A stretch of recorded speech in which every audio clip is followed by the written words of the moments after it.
Madali sana niyong maintindihan yung mga sagot niya kung medyo dahan-dahan lang. No. Yung sinasabi niya na ako raw ay international debater, salamat kung yun ang pagkakilala mo. Pero sabi mo, I failed, medyo yata sa iyo bumagsak yun eh. Kasi, Let's listen first. ito ha, marami siyang mga comments po na patungkol sa iglesia. Ngayon, hindi naman po bagong bagay sa amin yan. Totoo, lahat ng mga nag-iglesia ni Kristo, karamihan po dyan ay mga galing sa Katoliko. Pakitaas po kamay ng mga galing sa Katoliko.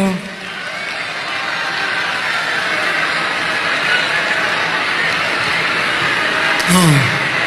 Salamat po mga kapatid. Salamat. Sana po, pati yung mga bisita natin na mga Katoliko at sila Mr. Gidamundok, mag-iglesia din sana ni Kristo. Dahil po kami, hindi mo po kami kaya na gumagamit ka ng mga pasugo kung minsan out of context ang pagkakagamit mo. Ikalawa, kung yan ay pasugo namin, hindi ang pasugo Biblia. Parang pinagkukontra mo kanina para sa amin, ang aming source ng doktrina, pasugo. Hindi mo alam, yung isinusulat namin sa pasugo, galing sa Biblia yan. Ayun. Hindi naman pwede, Mr. Gitamundo, na yung buong Biblia, isulat namin sa isang issue lang ng pasugo. Pag magbasa ka ng pasugo, yun pong mga kaibigan pala namin na mga hindi po iglesia, pwede po kayo na bigyan namin ng kopya ng pasugo. Libre po.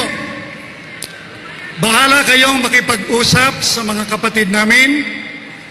Makakakuha ko kayo ng pasugo. Ngayon, halimbawa, meron po siyang sinabi na binasa niya, na sabi raw ni kapatid na Manalo, do not believe in Manalo, but believe in the Bible. Tama yun eh. Oo. Dahil sa hindi naman si kapatid na Manalo ang may-ari ng aral o doktrina na aming itinuturo.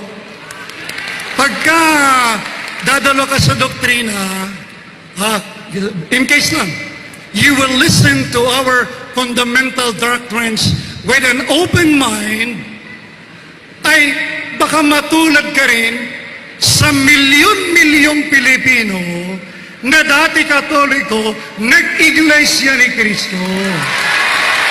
Oh. Hindi namin sila pinilit. Yung mga taong yan na nag-iglesia ni Kristo, dumaan po yan sa pag-aaral. Kaya, halimbawa, nag-aaral na sila sa amin at meron silang gustong itanong, sasagutin namin kung yung tanong ay sa Bible, sa Biblia namin babasahin. Kasi, yun ang itinuro sa aming paraan ni kapatid na Manalo. Ayun. Si kapatid na Manalo, wala siyang itinuro na sariling aral o doktrina. Wala. Oh. Pero, huwag kang magagalit, kanina binabago mo yung nakasulat sa Biblia. Ang tanong ko sa iyo kanina, doon sa unang Timoteo 4:3, ano ba ang bawal kainin? Ang ipinipilit mo, dugo. Wala ka namang mababasang dugo doon eh. Ang mababasang, pakibigay mga sa akin yung Dewey Rhymes.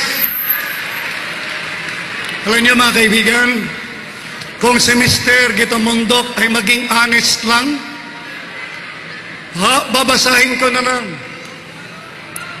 Doctrines of devils. Number 1, forbidding to marry,